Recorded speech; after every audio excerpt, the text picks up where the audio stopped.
Welcome to Family Gamer TV. We're out in LA at E3 and we're fresh out of the Microsoft press conference. Now it's an interesting one for them. There's no new hardware. Some people were expecting a new Xbox 360 or whatever the next one will be called to be announced, but they focused on games, on collaborating with existing technology and extending the reach of their sort of media and interactive offering in the living room. Alongside that, they kicked things off with some really good hardcore games. Splinter Cell Blacklist got a good reception. Gears of War, a new Gears of War game was announced, as well as the first gameplay scene for Call of Duty Black Ops 2, with some exclusivity on the 360 as well announced there. But for me, the best of those core games has to be Halo 4. I'm really looking forward to getting my hands on that. We saw a great video that combined live action with gameplay. Got to see new enemies and see how they would interact with you, new weapons, and this new sort of relationship with Cortana that develops the story and takes us into this trilogy. Another game that sort of crosses the barrier between core and sort of family gamers perhaps is the Forza Horizon offering that takes the Forza brand and the Forza mechanics, those really strong racing criteria, but gives it a sort of a more casual edge, so it's like an easy play version of Forza. So I'm really looking forward to seeing how that pans out.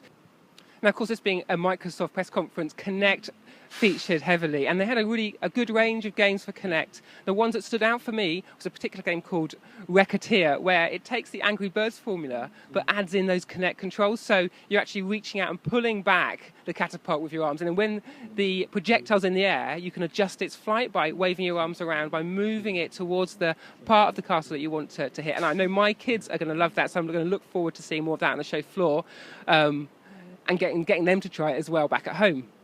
Alongside that, there were a couple of Better with Kinect titles that use the Kinect functionality to enhance the existing gameplay. So in the sports arena, we had FIFA and Madden that both were using those voice commands, either to pick plays or either to initiate attacks.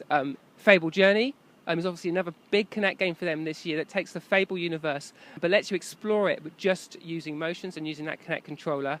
It's obviously, a really interesting game and another real crossover between family and core, because it takes that core game of Fable but gives it sort of a family and accessible edge.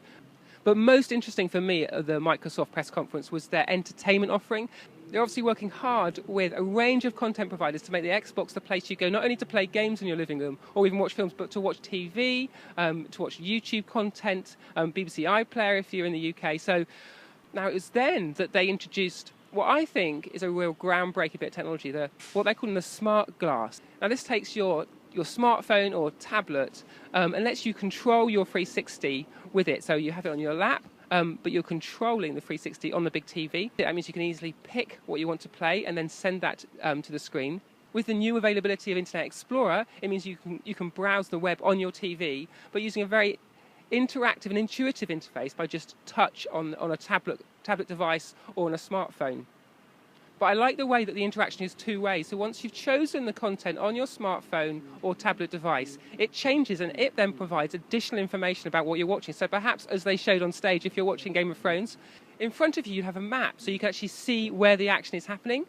And it also then could provide extra information about the cast or who's appearing on screen at that moment. So that smart glass feature, I think, really opens up the 360, makes it much easier to use, particularly for families or for people who aren't used to using a controller or perhaps don't want to use Kinect or voice control. So you've got this third tier, this third way of interacting with the 360.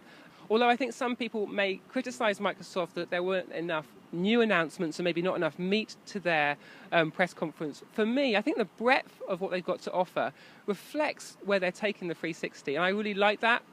I think it fits much better in a family space, and it keeps it firmly in the living room rather than something that's to be played off in a bedroom on your own.